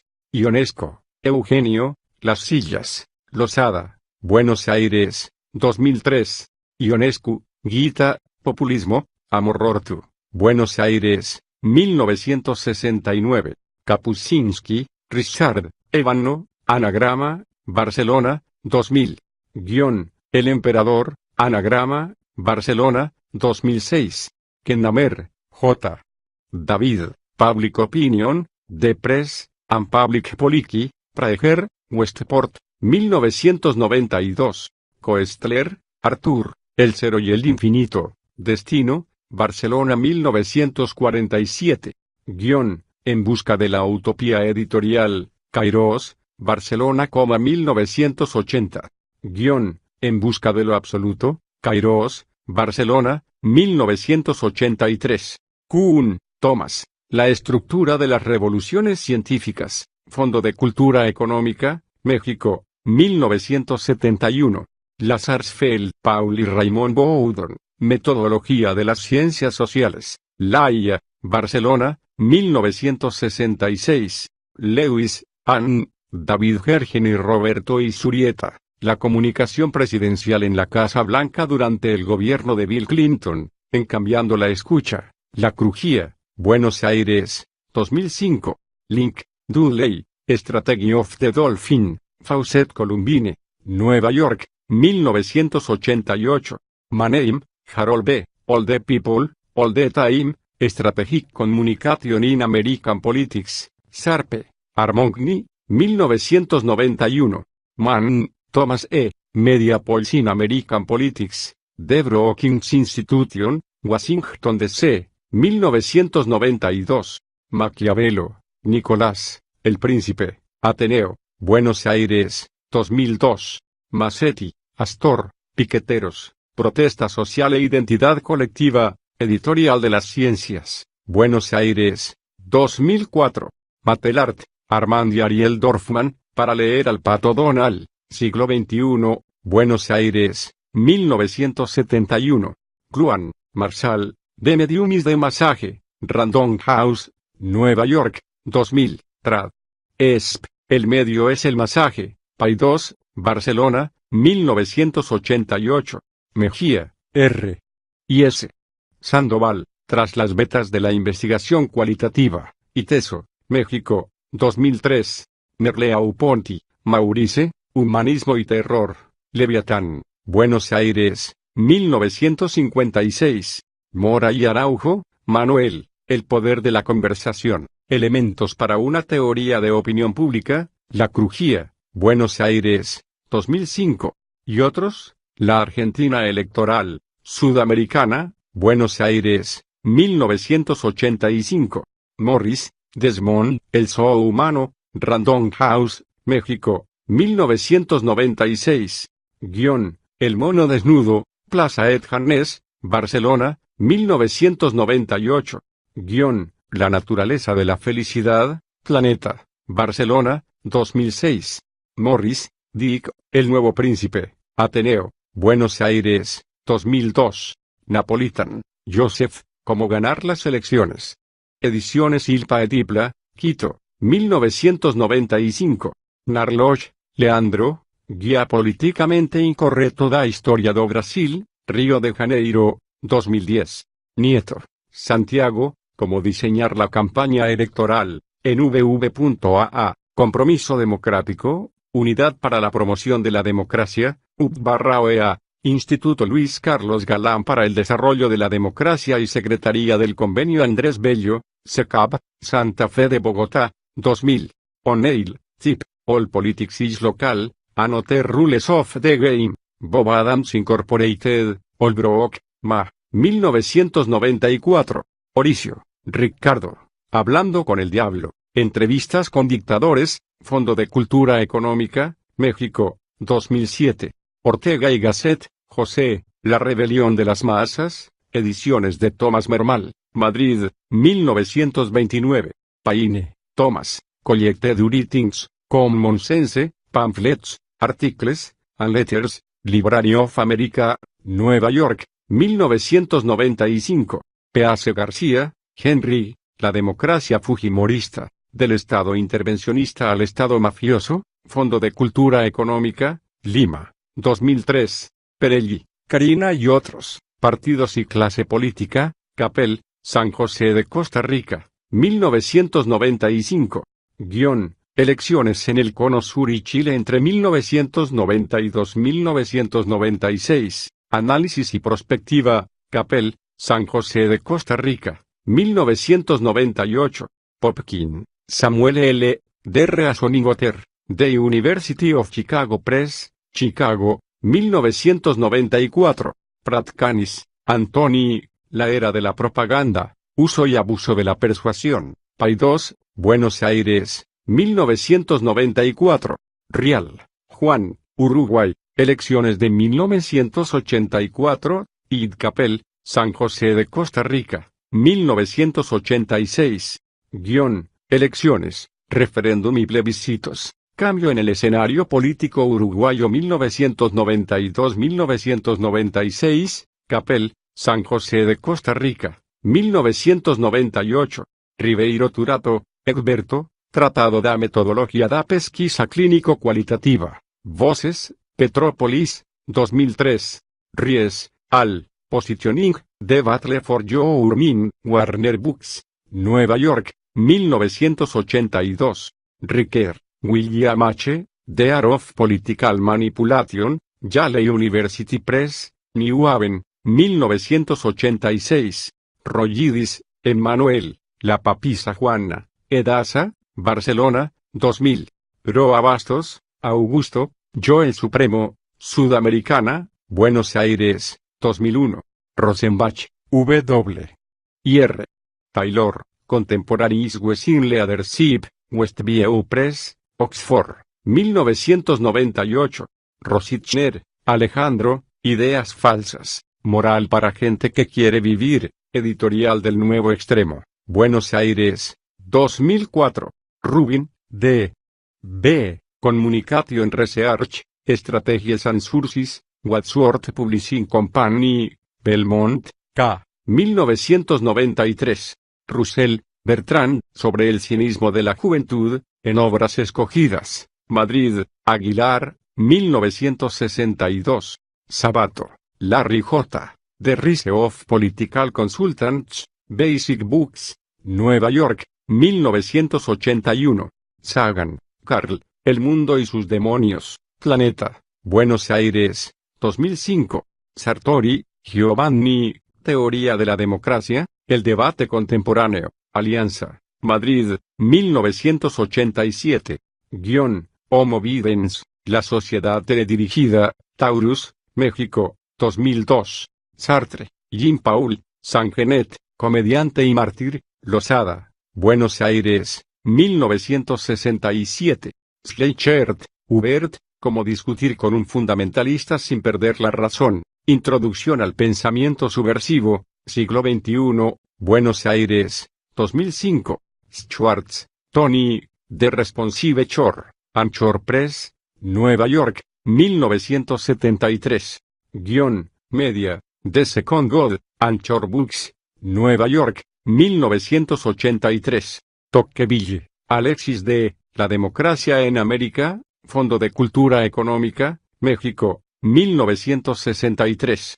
Tzu, San, El arte de la guerra, Electra Editores, Bogotá, 1982. Vargas Llosa, Álvaro, El diablo en campaña, El País Aguilar, Madrid, 1991. Vargas Llosa, Mario, El pez en el agua, Seix Barral, Bogotá, 1993. VV.aa, Urnas y desencanto político, Elecciones y democracia en América Latina 1992-1996, Juan Rial y Daniel Sobato eds. Id Capel, San José de Costa Rica, 1997. Walter, Susan, Thinking Strategically, The Council of States Planning, Washington D.C., 1984. Huite, Andreu, La lucha entre el dogmatismo y la ciencia en el seno de la cristiandad, siglo XXI, México, 1972. Wilson, Colin, The Outsider, G. P. Putman-Sons, Nueva York, 1967. Wittgenstein, Ludwig, Tractatus Logico-Philosophicus, Alianza, México, 1987. Woodward, Bob, Sadow, Five Presidents and Delegation of Watergate, Simonet Schuster, Nueva York, 1999. 1. La provincia de Buenos Aires reúne al 38% de los electores argentinos y ha sido el gran baluarte del peronismo desde hace mucho tiempo. Kirchner llegó al poder en buena parte por la votación del conurbano bonaerense, integrado por barrios pobres que forman parte del Gran Buenos Aires y que pertenecen legalmente a la provincia. 2. Nacido en Bogotá en 1953, de Narváez vivió desde los 3 años en Buenos Aires, Argentina. Cuando tenía 30 años se nacionalizó argentino para votar por el candidato radical Alfonsín. Según declaró en ese entonces, fue candidato de la Unión Pro en las elecciones realizadas el domingo 28 de junio de 2009. Personaje poco conocido, saltó al estrellato gracias al respaldo del jefe de gobierno de la ciudad de Buenos Aires, Mauricio Macri. Alcanzó el 34,5% de la votación, superando al Frente para la Victoria de Néstor Kirchner. Su elección causó enorme sorpresa en el país por su escasa experiencia y la calidad del candidato al que derrotó. 3. Político mexicano nacido en 1953 en Tepetitán, municipio de Macuspana, estado de Tabasco. Se afilió al PRI en 1976. En 1988, conjuntamente con otros militantes encabezados por Cuauhtémoc Cárdenas, se separó del partido, integrándose al Frente Democrático Nacional que lo postuló como candidato para la elección de gobernador de Tabasco, elección en la que fue declarado triunfador Roberto Madrazo. En 1989 asume la presidencia del Partido de la Revolución Democrática, PRD. El 2 de julio de 2000, Manuel López Obrador, AMLO, ganó la elección para la jefatura de gobierno del Distrito Federal de México. En el año 2003, las listas encabezadas por sus seguidores obtuvieron un triunfo contundente que le permitió posicionarse como el candidato presidencial con más posibilidades de ganar la presidencia de México en el año 2006. 4. El segundo piso fue una obra faraónica. Se construyeron 12 kilómetros de ruta elevada con una altura promedio de 7 metros de alto, con 2 metros de ancho que iba sobre el anillo del Periférico Sur. El costo aproximado de esta obra fue de $631 millones, al tipo de cambio de aquellos días. 5. El PRD es el partido que unifica a la izquierda mexicana. Originalmente fue una escisión del PRI encabezada por Cuauhtémoc Cárdenas que salió de su estructura encabezando a sectores izquierdistas del PRI. Uno de los dirigentes participantes en su fundación fue AMLO. 6. Presidente del Ecuador durante el período 1984-1988, nació en la ciudad de Guayaquil el 9 de marzo de 1931 y falleció en esta misma ciudad el 15 de diciembre del año 2008. Fue uno de los más importantes políticos de su país, miembro del Partido Social Cristiano. Resultó además electo legislador en los años 1970, 1984 y 2002, senador entre 1968 y 1970, asambleísta en los años 1966-1967 y alcalde de Guayaquil desde 1992 al año 2000, 2 períodos. 7. Tampoco tiene explicación que hayan sido contemporáneos los fundadores de 3 de las grandes religiones del mundo, Lao Tse, Buda y Confucio, entre los siglos B y A. C. Al mismo tiempo en que vivió Parménides y se consolidaba la filosofía griega como piedra angular de la cultura occidental, al igual que la simultaneidad de todas las transformaciones que se sucedieron en el mundo entre 1968 y 1970. Estas coincidencias curiosas de la historia dan espacio para las teorías astrológicas. 8. Perón nació el 8 de octubre de 1895 en la ciudad de Lobos, provincia de Buenos Aires, y murió en la ciudad de Buenos Aires el 1 de julio de 1974. Fue uno de los políticos latinoamericanos con mayor repercusión en el siglo XX. Fue presidente de la Argentina por 3 ocasiones, de 1946 a 1952, de 1952 a 1958, interrumpido por el golpe militar del 16 de septiembre de 1955, y de 1973 a 1979, mandato que tampoco terminó debido a su muerte en 1974. 9. Lázaro Cárdenas nació en Michoacán el 21 de mayo de 1895. Fue presidente de México de 1934 a 1940. Se lo considera como uno de los presidentes más populares de la historia política mexicana, creador de la estructura política del PRI. También se lo recuerda por haber hecho efectiva la reforma agraria y la nacionalización del petróleo. Falleció el 19 de octubre de 1970 en la Ciudad de México. 10. Víctor Raúl Aya de la Torre nació en la ciudad de Trujillo, capital del Departamento de la Libertad, el 22 de febrero de 1895. Pensador y político peruano, fue el fundador y líder histórico de la Alianza Popular Revolucionaria Americana, APRA. Es uno de los más importantes ideólogos políticos de América Latina. Murió en la ciudad de Lima el 2 de agosto de 1979.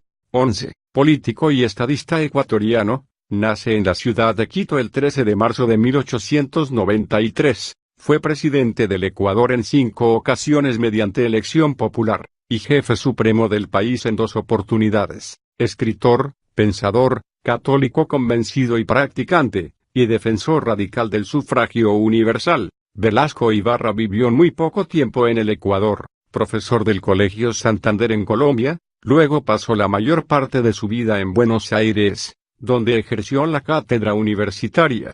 12. Hemos estudiado detenidamente el tema en nuestro libro Mujer, Sexualidad, Internet y Política, los nuevos electores latinoamericanos.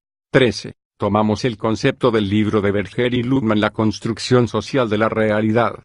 14. Cuauhtémoc Cárdenas es hijo del general Lázaro Cárdenas del Río, presidente de México de 1934 a 1940. Nació el 1 de mayo de 1934, en plena campaña presidencial de su padre. Es fundador del Partido de la Revolución Democrática, PRD, conjuntamente con otros miembros que abandonaron el PRI, entre los cuales se encontraba AMLO. Fue 3 veces postulado por el PRD como candidato a la presidencia de México. En 1997 se convirtió en el primer jefe de gobierno del Distrito Federal elegido en las urnas. 15. Nació el 8 de febrero de 1959 en Tandil, provincia de Buenos Aires. Fue presidente del tradicional equipo de fútbol Club Atlético Boca Juniors y en 2007 fue elegido jefe de gobierno de la ciudad de Buenos Aires. 16. Nació el 18 de agosto de 1962 en Michoacán. Entre 1996 y 1999 fue presidente del Comité Ejecutivo Nacional, órgano ejecutivo del Partido Acción Nacional, PAN. En 2005, Felipe Calderón fue electo candidato a la presidencia de los Estados Unidos mexicanos por el PAN. 17. Presidente de Bolivia en 2 ocasiones. De 1993 a 1997 y de 2002 a 2003, militante del Movimiento Nacionalista Revolucionario, MNR, nació en La Paz el 1 de julio de 1930.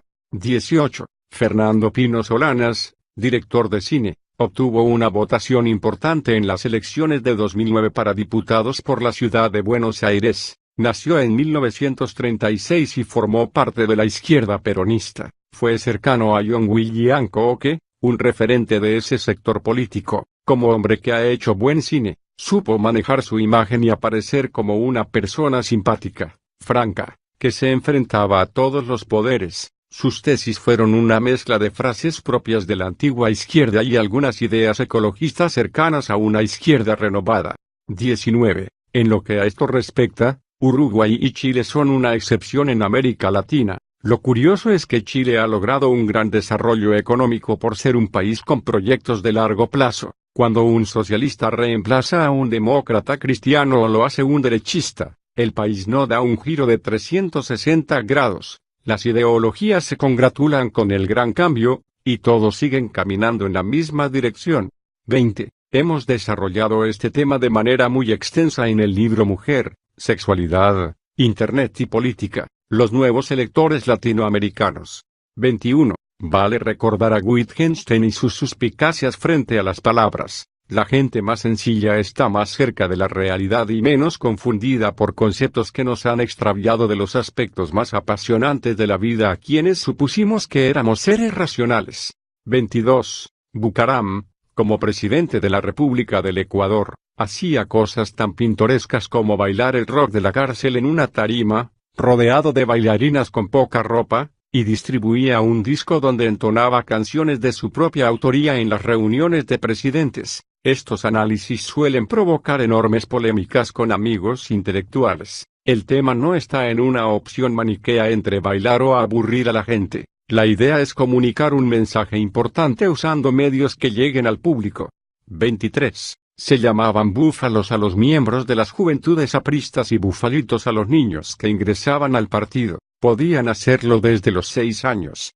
24. Sobre el tema se puede consultar el texto de Santiago Nieto Cómo diseñar la campaña electoral. 25. La preparación y la inteligencia normalmente no disipan los temores, sino que los incrementan. En muchos casos, la gente cree que si el líder es de mala entraña, es mejor que no sea muy inteligente o preparado, pensando que es menos peligroso. La mala imagen que proviene de la maldad del candidato no se remedia con preparación. 26. Nació el 11 de diciembre de 1943 en Aurora, estado de Colorado. Afiliado al Partido Demócrata, ha sido elegido en 4 ocasiones como senador de los Estados Unidos. A mediados de 2004 gana las primarias de su partido y es nominado como candidato presidencial, cuya elección pierde frente al candidato republicano George W. Bush. 27. Fundador de la Graduate School of Political Management de la George Washington University. 28. La estupidez consiste en hacerse daño a sí mismo por tratar de afectar a otro. Sobre este tema existe un libro muy interesante titulado ¿Por qué hay personas inteligentes que hacen estupideces? 29. Este comentario de ninguna manera es discriminatorio. Hemos tenido excelentes candidatos que pertenecían a grupos de este tipo. La ONG que fundamos hace décadas ha trabajado de manera gratuita para promover candidaturas de mujeres y minorías, porque así lo disponen sus estatutos. Decimos simplemente que en una sociedad excluyente este tipo de injusticias pueden provocar reacciones negativas. 30. Carl Sagan, El mundo y sus demonios. 31. Chilango es un apelativo que se usa para referirse a los habitantes del Distrito Federal mexicano. 32. El tema lo desarrollamos de manera detenida en otro texto, La estrategia de comunicación de un gobierno, y en la obra conjunta con Joseph Napolitan 100 peldaños al poder. 33. Hemos tratado el tema detenidamente en el libro Mujer, Sexualidad, Internet y Política, los nuevos electores latinoamericanos.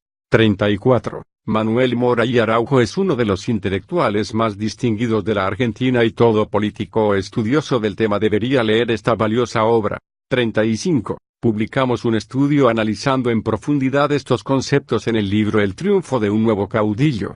36. El tema del racismo en nuestra cultura contemporánea es tan sensible que solamente hablar sobre estos conceptos puede ser mal visto. Se ha convertido en un tabú. En Occidente, analizar el racismo es tan censurable como estudiar el ateísmo en la sociedad islámica. Los consultores, sin embargo, deben estar al margen de los tabúes, mitos y elementos de fe para hacer un análisis objetivo de lo que ocurre. 37. Sobrenombre o apodo con que se le conoce a Andrés Manuel López Obrador en México. Peje significa pez, pero la palabra se pronuncia de esta manera en la región de la que es originario AMLO. 38. Las cifras son muy aproximadas a la realidad, pero no reproducen exactamente la información obtenida con encuestas que pertenezcan a alguna persona.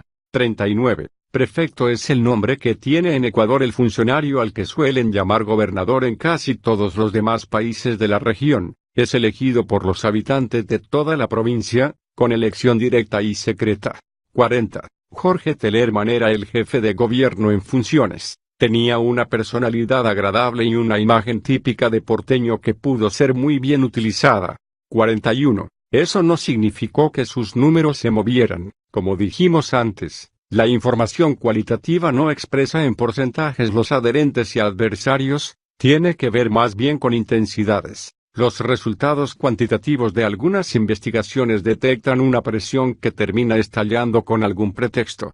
42. No siempre los debates son útiles para conseguir votos, pero cumplen un papel importante para consolidar la democracia porque permiten que los candidatos expongan sus puntos de vista. En cada caso tienen desarrollos diferentes. En México, el IFE organiza debates con cámara fija a los que los candidatos deben concurrir. En la Argentina los debates suelen ser organizados por un programa privado de televisión llamado A Dos Voces, que colabora de esta manera con la democracia de su país. En Brasil, un país con propaganda política muy restringida, la campaña gira en torno a los debates organizados por los medios de comunicación masiva. 43. En el capítulo final del libro nos referiremos con más detalle a este caso concreto. 44. Es interesante lo que plantea Ann Lewis, la secretaria de Comunicaciones del gobierno del presidente Clinton, al respecto. Ese gobierno atravesó bastantes incidentes que pudieron afectar a la imagen del mandatario, pero mantuvo un buen concepto cuando terminó. Lewis indica que siempre que hubo una crisis nombraron un comité para afrontarla sin que los principales oficiales del gobierno tuvieran que dedicarse al problema. De no proceder así, el presidente o el candidato, y los principales funcionarios o dirigentes, dejan de trabajar en lo fundamental para dedicarse a algo circunstancial. Lo normal e irracional es que los funcionarios de primera línea de la campaña se distraigan con el problema, paralizando un gobierno, o una campaña. Lo racional es conformar el comité de crisis, pero casi nunca las actividades políticas son muy racionales. El texto, uno de los que mejor expresa esta posición, se titula La comunicación presidencial en la Casa Blanca durante el gobierno de Bill Clinton, en el libro Cambiando la escucha. 45. También mencionado este concepto en la obra de Lewis. 46. La aventura a la vuelta de la esquina es uno de los textos más interesantes de estos autores. 47. Todo esto es falso. En las campañas triunfadoras se cometen graves errores en contraste con los muchos aciertos de algunas campañas perdedoras. Cuando se triunfa en un proceso electoral, lo primero es analizar con frialdad lo ocurrido, entender las razones del triunfo y las expectativas que se han levantado en la población. Casi nunca se lleva a cabo este ejercicio tan necesario.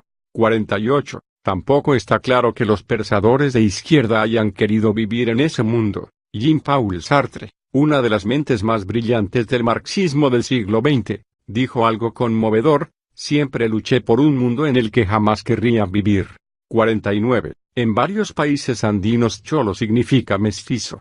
50. Es curioso que la crisis se haya producido en países que presentaban partidos sólidos y con un desempeño importante en la historia. Acción Democrática y el COPEI venezolanos fueron durante décadas el modelo de trasplante de la democracia alemana al nuevo continente. El APRA, un partido de izquierda peruano que durante décadas mantuvo posiciones ideológicas claras, terminó arrasado en las elecciones de 1990, resucitando en 2008. No por el partido, sino por una coyuntura dramática en la cual la imagen carismática de Alan García triunfó sobre un personaje como Ollanta Humala, que producía miedo. 51. En Stanford se mantuvo un programa importante de estudios acerca de los efectos de las campañas negativas, dirigido por estos investigadores. Un artículo muy interesante del programa es Winning, but Losing, How Negative Campaigns Think Electorate, Manipulate News Media. 52. Carlos de la Torre, Un solo toque, Populismo y cultura política en Ecuador. 53. En 2007 existía el mito, aceptado incluso por muchos de sus partidarios, de que Mauricio Macri no podría ganar nunca la segunda vuelta en la ciudad de Buenos Aires. Su trabajo inteligente y sistemático despedazó esta premonición. Ganó con el 61% de los votos. 54. Un libro apasionante que describe estos choques es La lucha entre el dogmatismo y la ciencia en el seno de la cristiandad, de André Witte. 55. De hecho, no todos están de acuerdo ni siquiera sobre este tema. Una fatua dictada por el gran imán de la Meca en 1996 obliga a los islámicos a creer que el mundo es plano. 56. Carville, James, Muere Raid, The Eurong, a Handbook for Spirited Progressives. 57. Ese año el PAN criticó la obra realizada por Andrés Manuel López Obrador en el Distrito Federal mexicano de manera muy violenta. La publicidad presentaba muy buena calidad en lo formal, pero en las cuestiones de fondo era apocalíptica. 58. La chachalaca habita en el estado de Tabasco, precisamente donde nació AMLO. 59. Para comprender la mentalidad autoritaria hay algunas lecturas obligadas. Ante todo, el libro Hablando con el Diablo, Entrevistas con Dictadores, de Ricardo Oricio, es una obra magistral. Desde luego es interesante la obra de Kapuscinski, particularmente El Emperador. 60. La Recoleta y Miguel Hidalgo son barrios de condición económica alta en Buenos Aires y México DF, mientras Mataderos e Iztapalapa pertenecen a sectores pobres. 61. Volvemos a recomendar la lectura del libro La salud mental y los políticos, para lograr entender mucho mejor este punto. 62. Es uno de los viejos aforismos de Sun Tzu. 63. En términos taurinos, sitio donde se tienen encerrados los toros que han de lidiarse.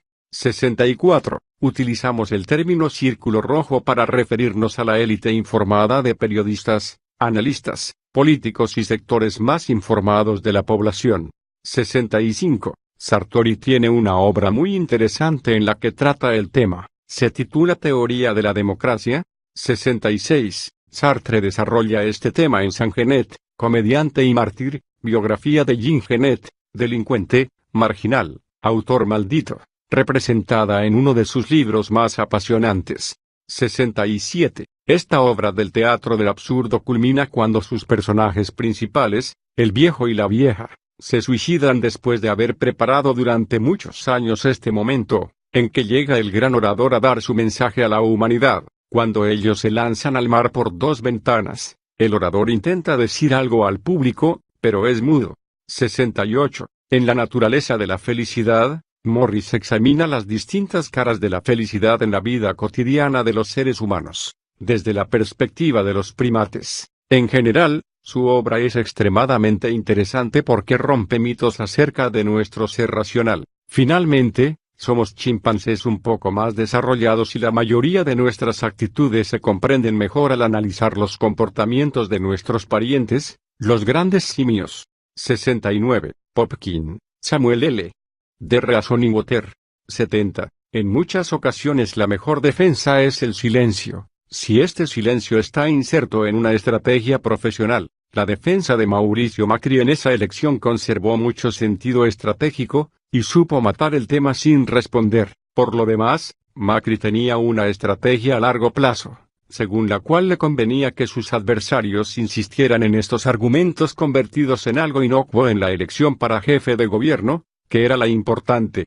71. Al presidente argentino la gente solía llamarlo Kirchner, no por su nombre, Néstor.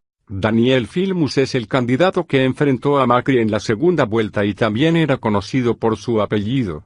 72. Sartori habla en una de sus obras del Homo videns. Todos coinciden en que hemos evolucionado hacia un simio que, para comunicarse, ve, cada vez oye, lee y memoriza menos, y se comunica más por imágenes. 73. De esto habla extensamente Tony Schwartz, uno de los padres de la consultoría política norteamericana en dos de sus libros más brillantes, The Responsive Short y Media, The Second God.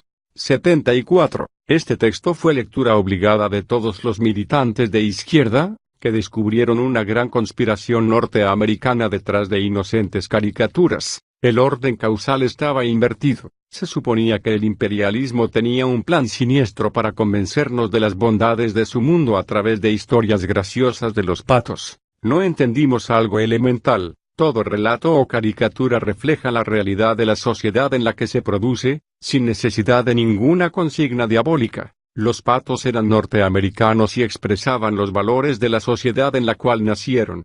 75. Doña María Lavalle Urbina es una de las pioneras del feminismo latinoamericano, personaje de enorme valor y simpatía, no rescatada con la debida importancia por la historia del continente.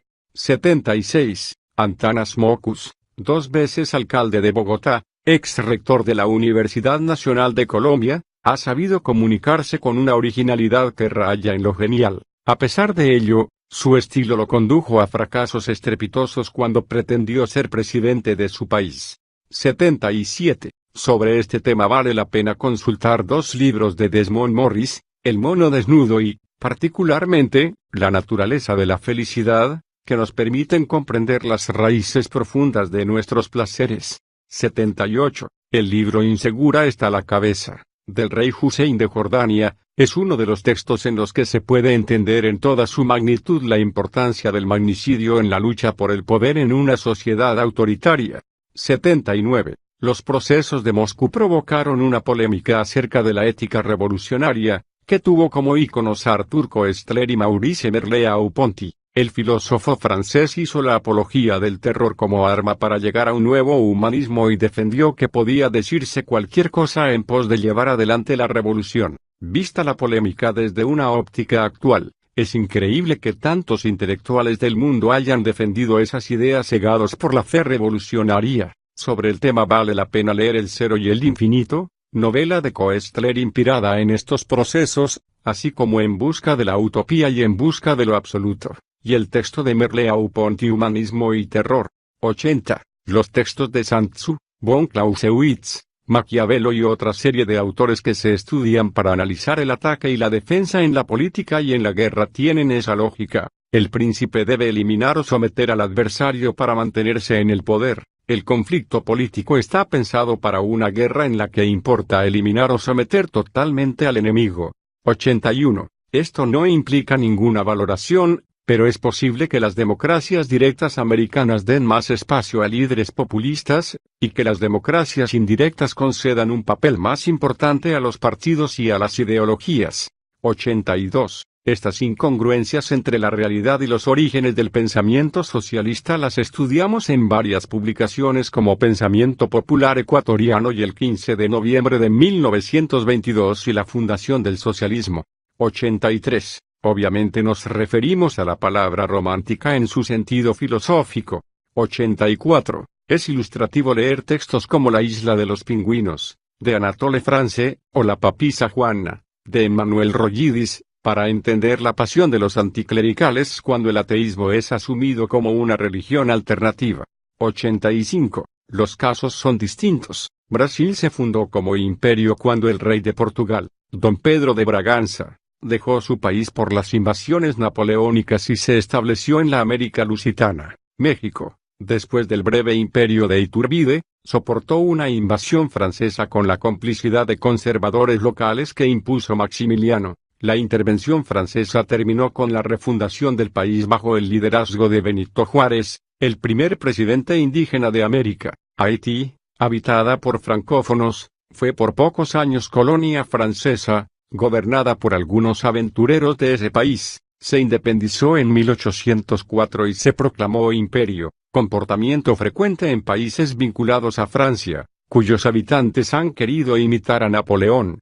86. Más allá de que en teoría Latinoamérica se ha declarado democrática, durante el siglo pasado padecimos el gobierno de una serie de autócratas, magníficamente caricaturizados en el libro de Augusto Roa Bastos y Yo el Supremo, que ejercieron el poder durante décadas. Duvalier en Haití, Somoza en Nicaragua, Trujillo en República Dominicana, Stroessner en Paraguay, Pinochet en Chile, etc. Casi todos organizaron elecciones y consultas populares periódicas para justificar sus autocracias.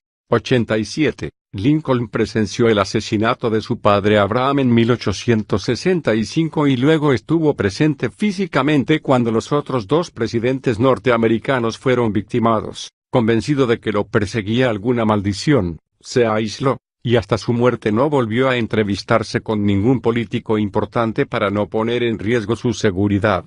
88. Quedan rezagos de ese juego en la actualidad. Algunos líderes políticos dicen que no quieren ser candidatos, sino que aceptan enfrentar esa responsabilidad en contra de su propia voluntad, porque el pueblo se lo pide. Lo gracioso es que con frecuencia terminan perdiendo estrepitosamente las elecciones a pesar de esa petición popular. 89. De hecho, Hitler y Mussolini fueron militantes socialistas y llegaron al poder por vía democrática. usando mecanismos de la misma democracia para instaurar gobiernos totalitarios. 90. En 1922, Carlos María de la Torre, obispo de Riobamba, escribió su carta pastoral acerca del comunismo, pieza ejemplar de ese tipo de literatura. En ella pide recoger firmas para exigir a los soviéticos que cuando nacionalicen los medios de producción no nacionalicen a las mujeres, a pesar de su capacidad de producir hijos. Ese tipo de errores ya no son posibles desde que aparecieron la televisión, los celulares, Internet y toda la tecnología actual. 91. En la década de los 70, en círculos militantes de algunos de nuestros países, hablar inglés, o peor aún, cantar en ese idioma o ser aficionado al rock, eran claros síntomas de desviacionismos. Una revista como El Corno Emplumado, que editaba en México una revolucionaria de impecable biografía, Margaret Randall, era vista como algo sospechoso. Olía demasiado a hipismo, marihuana, Peace Flowers, Fredo Manapines. Estaba bien leer a Ernesto Cardenal, pero a Timothy Leary era demasiado. 92. La Iglesia Católica mantenía un index, una lista de miles de libros y autores que no podían ser leídos por los feligreses sin permiso especial de autoridades eclesiásticas y orientación de católicos formados. El índice fue derogado en la década de 1960. 93. La democracia es una institución occidental. Es disparatado pretender imponerla a sangre y fuego en otras realidades y, particularmente, en el mundo islámico. Sin embargo, parecería que sus principios básicos pueden adaptarse a otras culturas con el transcurso del tiempo. 94. David Cooper, La muerte de la familia. 95. En esto hay variaciones, la Argentina está en un extremo, Ecuador, Bolivia y varios países centroamericanos, en otro. En el caso de México no hay una gran variación en términos cuantitativos. El cambio está en la independencia que tienen los electores a partir de la elección del año 2000. 96. En esto hay un uso equivocado y un abuso de las encuestas. No están para que los políticos obedezcan a la gente y hagan lo que dicen los números, mucho menos en el caso de la justicia. Los jueces deberían resolver los asuntos de acuerdo con el derecho y los líderes políticos tendrían que ser capaces de proponer caminos, aunque la gente no esté de acuerdo con ellos en un momento determinado. Las encuestas son para saber qué opina la gente y poder dialogar con ella para convencerla de nuestro punto de vista. 97. El texto, escrito por un liberal elitista, previó muchas de las cosas que ahora están ocurriendo. La gente común ha ganado un terreno antes reservado a las élites. 98. En contraste, es interesante notar que el impacto producido por la muerte de decenas de miles de iraquíes no es el mismo en la medida en que no salen en la televisión. Finalmente, en política mundial lo único real es lo que se puede ver en la televisión. 99. Hace años pensábamos que hacíamos la revolución, y que los sindicatos defendían con frecuencia intereses que Lenin llamó tradeunionistas, simples demandas de corto plazo para vivir mejor. En realidad, para los obreros, lo único importante siempre fueron estos intereses, y la revolución representó un sueño de intelectuales y activistas desvanecido con el progreso de los trabajadores de los países desarrollados, al igual que otros fantasmas. 100. Muchos jóvenes que nos entusiasmamos en los años 70 respaldando los experimentos socialistas de Rumania o la Etiopía socialista, nos habríamos estremecido de indignación al conocer la realidad acerca de estos tiranos corruptos a los que creímos apóstoles del socialismo. Sin televisión ni internet, nos engañaban permanentemente con teorías que nada tenían que ver con lo que realmente ocurría en esos países. 101. Los encuestadores serios se convierten en personajes indispensables para entender la política de cada país. No hay otra manera de conocer la opinión de la gente sobre la política de sus países que consultar las investigaciones de personajes o instituciones como Manuel Mora y Araujo en Argentina, Roy Campos en México, Apoyo en Perú o Informe Confidencial en Ecuador, que son algunas de las más antiguas en el campo de la investigación política. En los últimos años se han desarrollado muchas otras encuestadoras serias, y en cada país pueden consultarse varias que merecen confianza. Otras encuestadoras serias, y en cada país pueden consultarse varias que merecen confianza.